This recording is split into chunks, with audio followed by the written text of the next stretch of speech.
Thank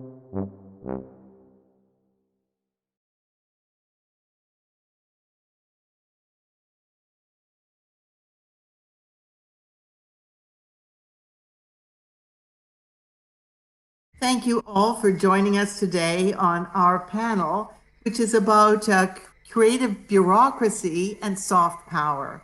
I'm sure some of you are wondering, well, what is soft power? So I'll give you a brief definition and explain its relationship to cities and bureaucracy.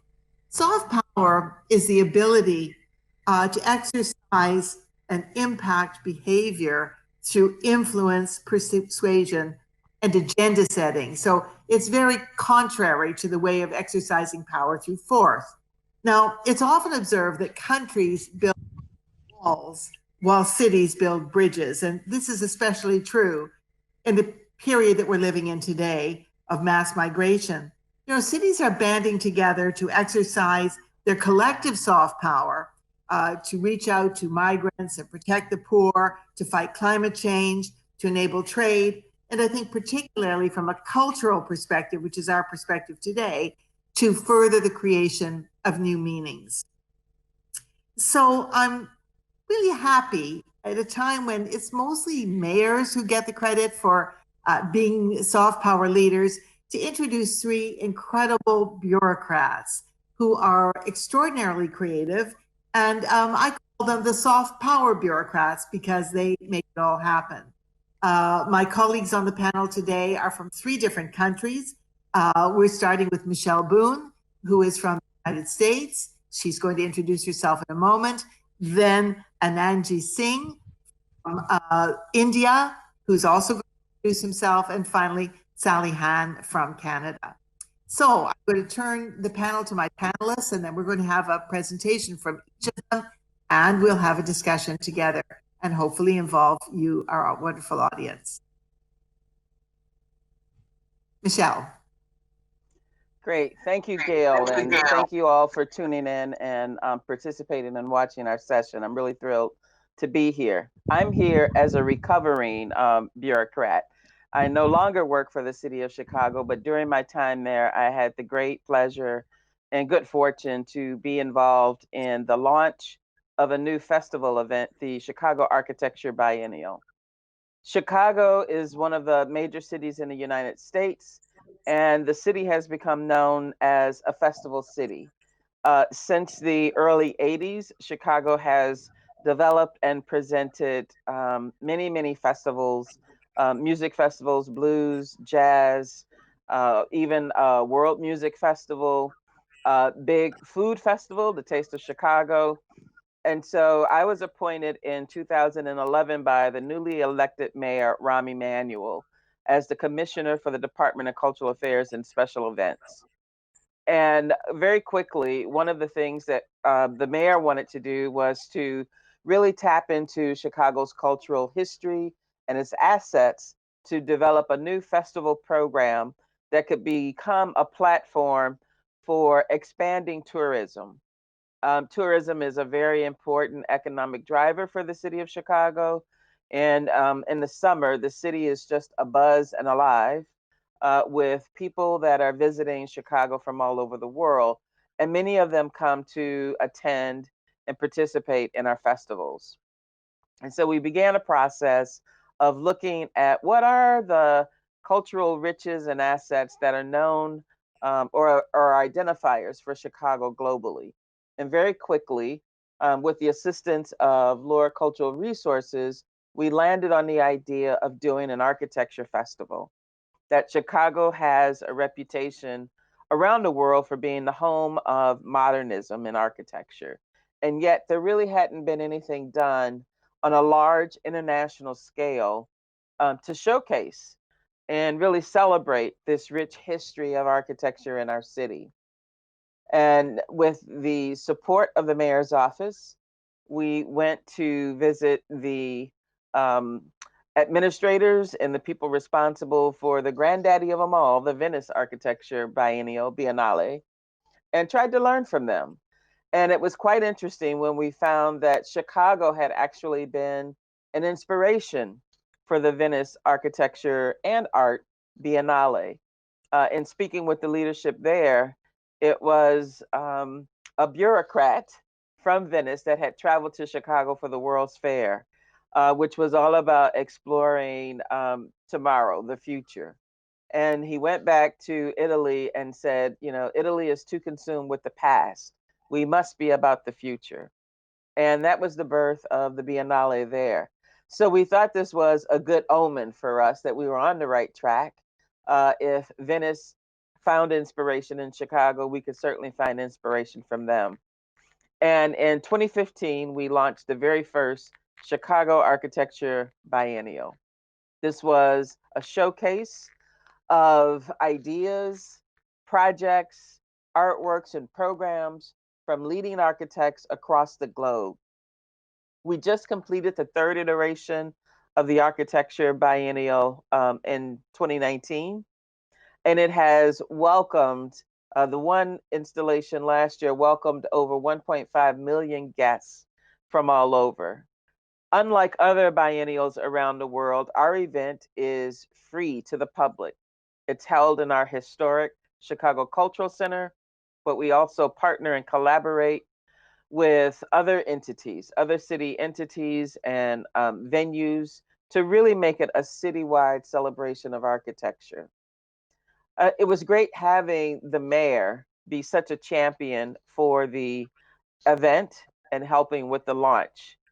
He was able to galvanize other city agencies to be supportive and participate. Our park district, our Department of Planning, even our transportation department used transportation hubs and stations as sites to explore different ways of thinking about architecture. So all these spaces, schools, um, spaces that are convening areas for people to gather, became a platform for us with the biennial. The programming extended not just kind of a showcase of these ideas, but also public programs that invited people to learn a little bit more about what architecture means, how they can use architecture as a tool for addressing social issues impacting our cities, overpopulation, climate change, using architecture and design as a way to improve the quality of life. So while it may have been a very bureaucratic process, we also tried to make sure that it was a democratic process and one that would extend the reach of this really wonderful festival event to everyone. It's highly accessible, lots of different points of entry, one that spoke to the field and challenged the field with some of the ideas, but also was easily accessible for someone who may not have been as familiar with architecture as an art form. So with that, I will stop and invite my colleague Anjani from India to share a little bit about his project. Good evening. I am Anjani Kumar Singh. I am advisor to Government of Bihar and I am also chairperson for Bihar Museum. The idea of making a modern and world-class museum at Patna came to because we wanted to showcase our rich culture and heritage. Bihar had to show a way because India is known for its history and culture. But unfortunately, after independence, no new modern museum had come up in India. So that was a huge gap.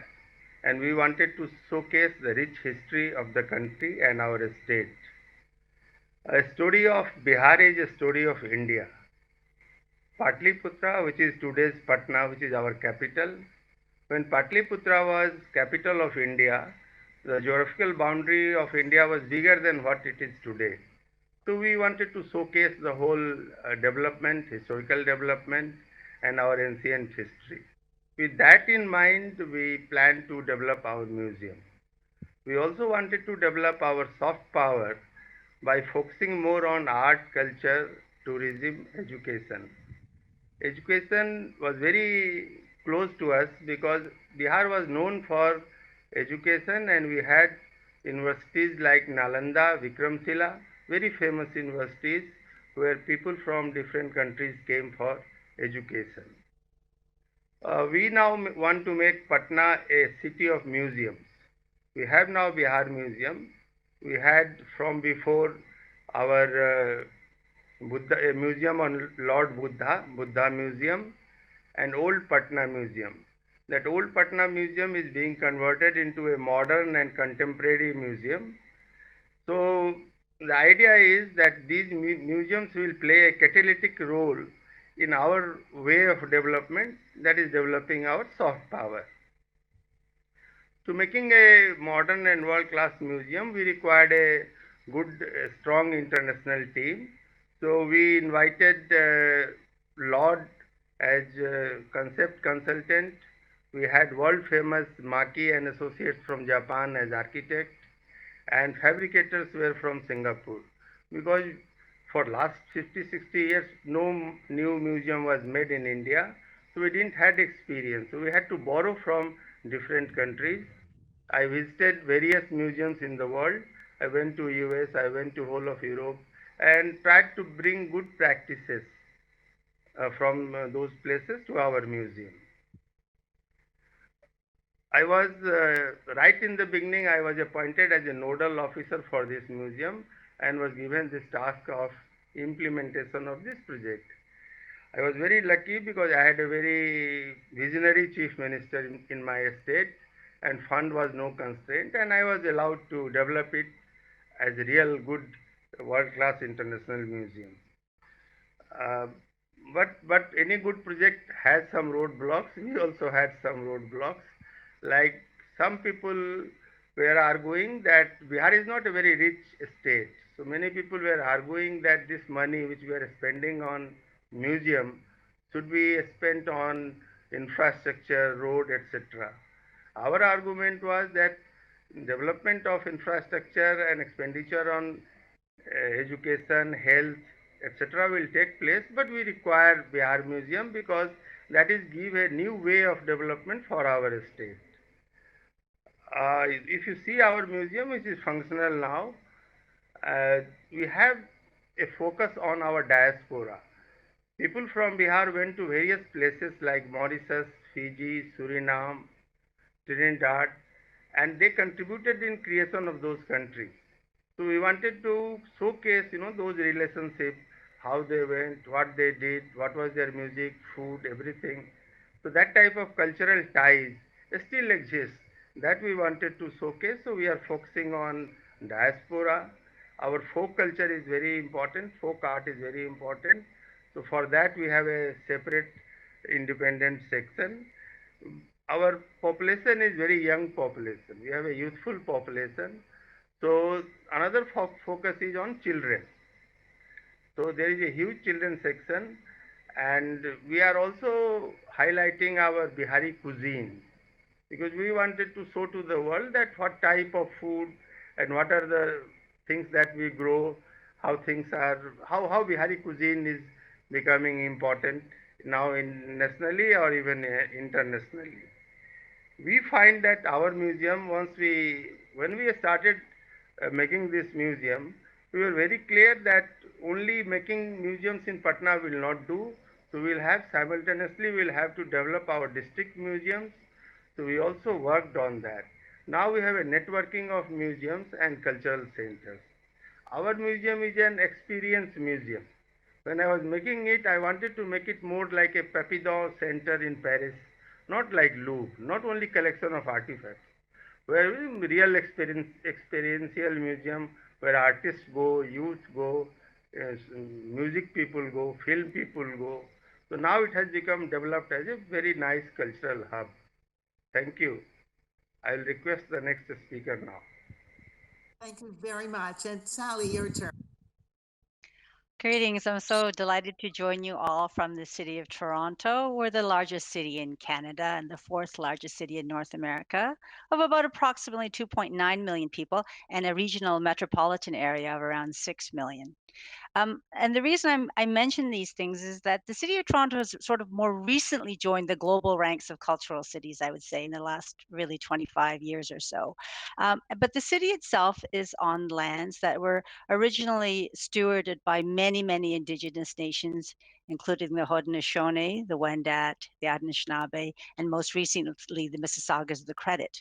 And in the city's public realm, that presence of 12,000 to 15,000 years of Indigenous history and culture is not very present. It's a reckoning that the city is currently dealing with. And we're really trying as a culture division to find ways where we can promote and make visible the presence of both past and present and contemporary Indigenous art, culture, and heritage expression. So the city of Toronto belongs to a global network of cities called the World City Culture Forum. That is approximately 40 or so cities across the world who are really dedicated to creative bureaucrats and creative bureaucracy, sharing ideas across the municipal level of government about the kinds of ways we can work together to address issues that address all cities, the real estate crisis, the crisis of affordable space for artists, the carbon neutral, making our city more carbon neutral and making the arts more effective in terms of sustainability in the environment. So at one of these conferences that we hold once a year, I met a colleague from the city of Sydney. And of course, Sydney and Canada both share the similar colonial histories in terms of our settlements. And we were discussing what the both of our cities are doing around the area of indigeneity and making Indigenous culture present in our cities. And that led to a wonderful exchange program between the city of Sydney and the city of Toronto. And I come to this idea of exchange because I do think that soft power, the way it's expressed and most effective, is in fact through reciprocity. Reciprocity is absolutely essential to, I think, to communicating any shared values and any way forward in any way. So through the City of Sydney and the City of Toronto, we arranged an exchange program where both our city bureaucrats from parks, most importantly our Indigenous Affairs Office, and artists from the City of Toronto visited Sydney and vice versa. The City of Sydney bureaucrats visit the City of Toronto. And we learn from each other an enormous amount of different ways in which we can increase Indigenous presence in the public realm, not only through events and festivals, but also through naming of streets, through the renaming of public squares, through the naming of buildings, through parks, through how parks are used, and really thought about how we could respect some of the values of the Indigenous nations that were in our lands in terms of their stewardship of air, water, and land, which is so important to the global sustainability now. The exchange was enormously useful, not only for each other in terms of learning from city to city and influencing city to city thinking. If, for example, for me, for people in the planning department and people in public realm, but also, and very importantly, for influencing our fellow bureaucrats in the city themselves. So those people who work with parks, those people who work with planning, we invited them to panels, we invited them to talks, we invited them to all kinds of events for them to meet the artists and to meet the delegates from Sydney. And that had an enormously powerful impact within the City of Toronto itself. And I'm pleased to say that the Indigenous Affairs Office has, in fact, hired someone whose core function now is to promote Indigenous placemaking in the City of Toronto. So that's just a little example, I think, of how soft power can be successfully executed through reciprocity and cultural exchange.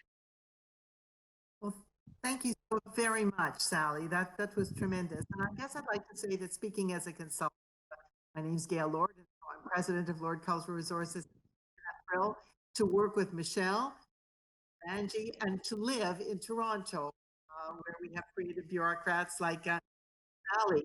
So I'd like to get you all discussing your experiences, 3 countries, 3 different cities. So the first question I would throw you, and maybe you'll just on yourselves and our audience can participate in their homes or their offices, wherever they're listening. How did you overcome roadblocks? After all, one bureaucrat alone cannot make a huge project. Who would like to kick us off on that? I know when we I did can our, go. yes, thank you. One of the ways that we combated kind of the idea that it would be a very top-down presentation of this new festival idea was that we very quickly started a public engagement process. And when we landed on the idea of wanting to do an architecture biennial, we invited the architecture community of the city to the table and had a series of convenings and conversations about, first of all, is this something that the community wants? And got a resounding yes, absolutely. And then it was, an ongoing dialogue and a very participatory process about what that means. What does it look like? What would you want to see in this?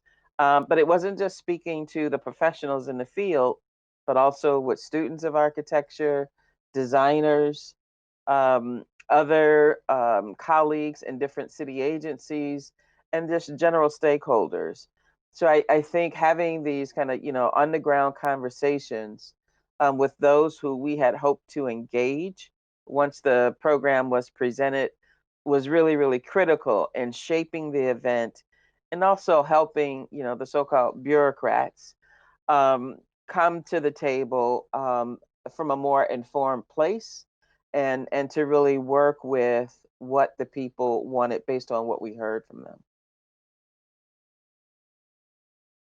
And Jenny, I was going to ask you, you said something amazing to me about your process, which is that projects go at the speed of trust. Maybe you'll expand on that idea. We started this museum. We found it essential to talk to all stakeholders. So many groups were formed. We talked to students, we talked to artists, we talked to opinion makers, legislators, and we had to convince them why this museum is essential or required for city like Patna or a state like Bihar. Though it was a huge expenditure for our state, but then that convincing was required. So the acceptance was very high and it was very popular. Children gave us lot many new ideas how things should be presented, what should be there, what should not be there. So that talking to stakeholders was an important requirement that we did. The problem was somebody went to our high court, and in that court they filed a petition that the expenditure that we are making should be utilized at other places in other sectors. So High Court also we had to convince, because the court was saying that you're using the prime land of the city, we're spending so much money. So what exactly is going to be, what will be the return on this investment? So that was again, that took few months to convince them, and but now everybody is happy. Now everybody is going. The whole all those judges are visiting our museums, and of course it is very popular among students and youth. But we are now getting support of everybody. So those type of roadblocks come in big projects. But because I had a visionary chief minister and the fund was not a problem, so somehow we did it, and we are still, we have a advisory council and small little problems. Because another problem was, for that I am going to do a biennale, because in India we had many museums, mostly established by Britishers and some by princely estates. But these museums were not talking to each other.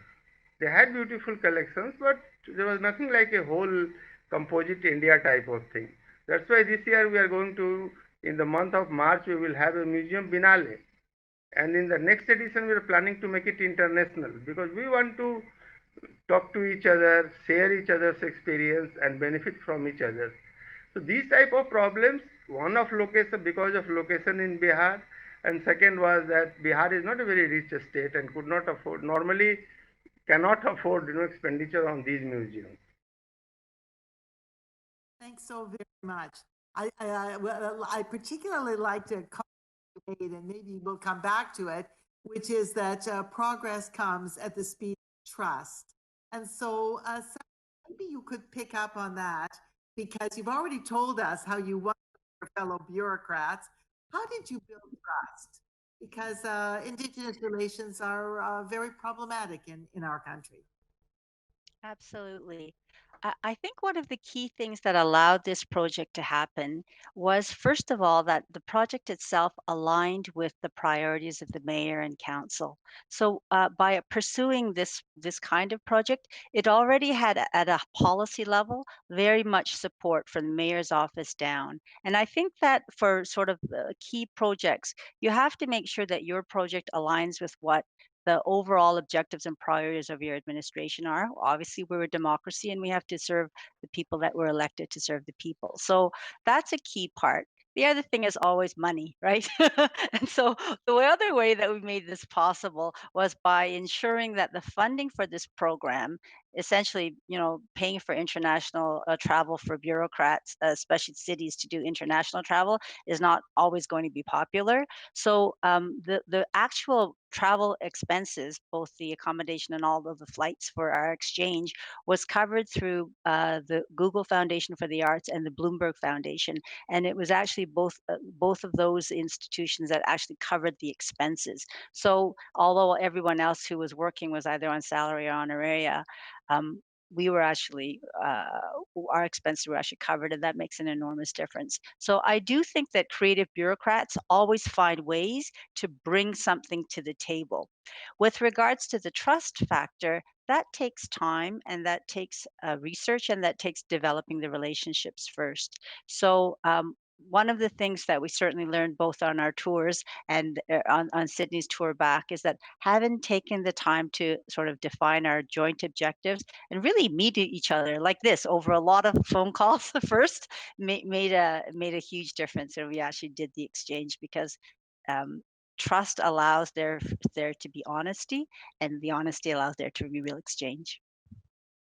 So I'm going to I want to sum up like 3 lessons from our creative bureaucrats, and then we're going to talk a little bit about what they're doing in the pandemic. I want to give them time to think about that.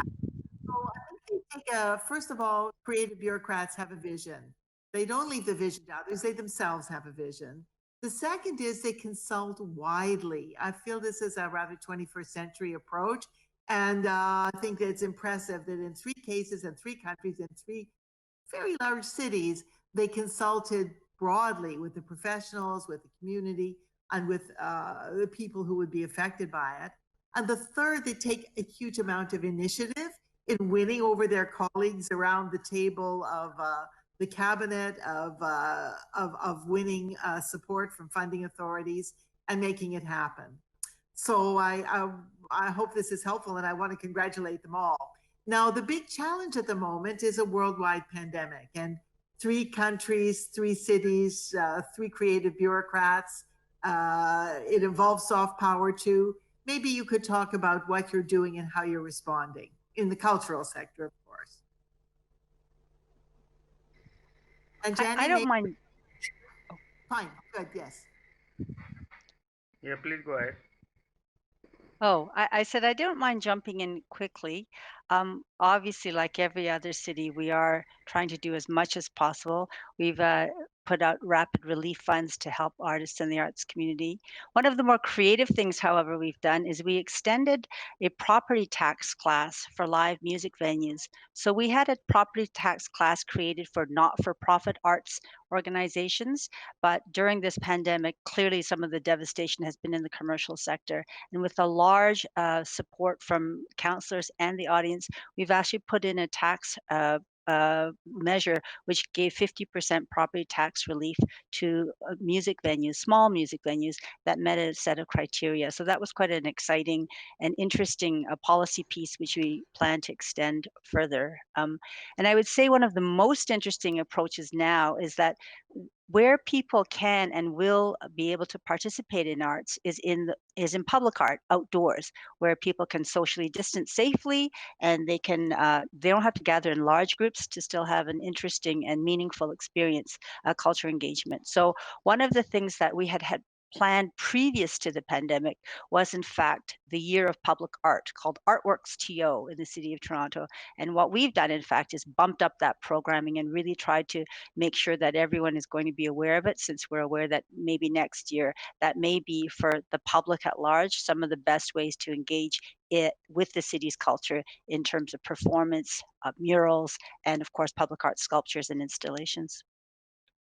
That's great. One of the Thank you. things that we're doing in Chicago and trying to think through the architecture biennial, I mean, we would be planning right now for the next iteration in 21. And so we're trying to really take the approach of what are the opportunities for us that COVID presents. We know that the architecture and design community are really going to be the problem solvers for how people in the future gather and interact with space. And so, will we be able to present some real demonstrations of some forward thinking for life post COVID? But also looking at how to have a combination of live experiences and also virtual experiences. And will these virtual representations allow us to really expand the mission of the biennial to really truly be global, because we're able to reach a much broader audience with programming and a part of the festival that can be experienced, you know, truly globally if we use some of the virtual tools that are at hand. And Jenny, what is the impact that you're having there? For we have we organize webinars, virtual exhibitions, virtual visit to our collections. These things are there, but I strongly feel that real people will have to come, because once the person visits museum and the joy on his face and his experience of that museum cannot be substituted by these virtual media. That is so I am very passionately waiting, when we start, and we are going to start our museum, and we'll keep those safety arrangements, but real people and visiting museum, getting experience, becoming happy, that is my the way I think that pandemic we will deal with. I can't help thinking that with three such creative bureaucrats, all engaged with soft power and culture, can you imagine making a project together? Maybe we'll get some work accomplished in this session. I'm in. Works for me. Me Yeah, too. yeah. Yeah, I'm getting get lot of experience from Michelle for my museum Binale, and that city experience aboriginals, because we have tribal population in Bihar, lot of tribal population, so that will be very handy and helpful. I'm very fascinated by the idea of museum biennial. I actually never heard of it. And since I work in museums, I think I kind of would have heard of it. So maybe there's a way that the three cities can work together, the three on this museum biennial idea, on the international version. What would be involved in a museum biennial? It's just a very creative idea. No, we will invite these museums. They will showcase their, because we'll give them physical space to showcase whatever artifacts, the culture history, whatever they want to present, they will be able to present, so that they are able to present the personality of that museum. So that will start with Indian museums, then we go to other countries, our countries, and we will request other countries to participate. So people get a feel of what is where, what is the strength of a particular museum, and then we will collaborate with each other. Because right now we don't know about most of our museums, many of our museums. One visit or two visit as a tourist or even as a researcher or as a museum official is not sufficient to know about the museum. I'd just like to point out that during this pandemic, in fact, one of the things that the culture sector as a whole has had to do is put a lot of things online, digit pivotally, as everyone says, or pivot digitally rather, not digit. And something so interesting as a possibility coming out of a museum biennial is, in fact, a combination between the live and in person and the virtual event. So I could completely enthusiastically imagine something like what Mr. Anjani is proposing, with a large component that is, in fact, online, that allows for simultaneous translation. I mean, this is one of the wonderful things about being online, that allows museums from Africa, museums from Asia, museums from South America to participate with museums that are, globally known in Europe and North America in a really interesting way. And I think that's such an interesting idea of bringing together both curators and visions of what museums are in the 21st century. It's a great idea. Michelle, do you think you have the infrastructure to help get this organized?